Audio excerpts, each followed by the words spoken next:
And finally, for today's episode, let's turn to David Trim for a look at Adventist history.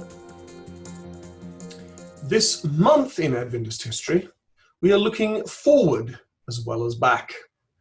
We're looking forward eagerly to the launch of the Encyclopedia of Seventh-day Adventists, or ESDA, on July 1st. And so during June, as we look at each week in Adventist history, we are drawing on articles found in the ESDA.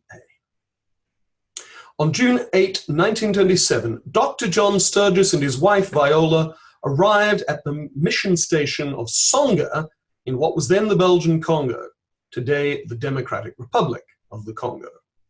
The mission station at Songa had opened 6 years earlier, and Sturgis was sent to establish a hospital. Initially, he treated patients on the veranda of his own thatch-roofed house. These were the humble origins of Songa Adventist Hospital, as it is called today, which is the subject of this article in the ESDA. By the end of 1928, John Sturgis reported that 1,890 patients had been treated, while he had erected the first Songa Mission Hospital building. The Sturgis family were moved to Burundi in 1930, but the hospital continued to grow, overseen by David Delove, who you see here, a legendary pioneer missionary to Central Africa, who was now superintendent, or president we would say today, of the Lomami Kasai mission and director of Songa. Under Delove's leadership in 1931, a dispensary for treating leprosy was built, and in 1933, a hospital ward building, which included an operating theatre.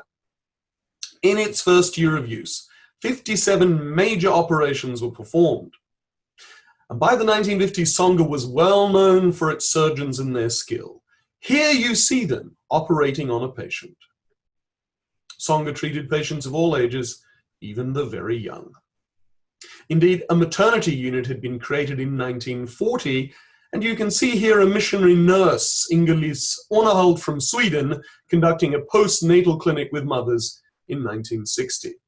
Up to then, Songa had grown steadily, but thereafter, the newly independent Congo experienced prolonged political unrest and a series of revolts and civil wars.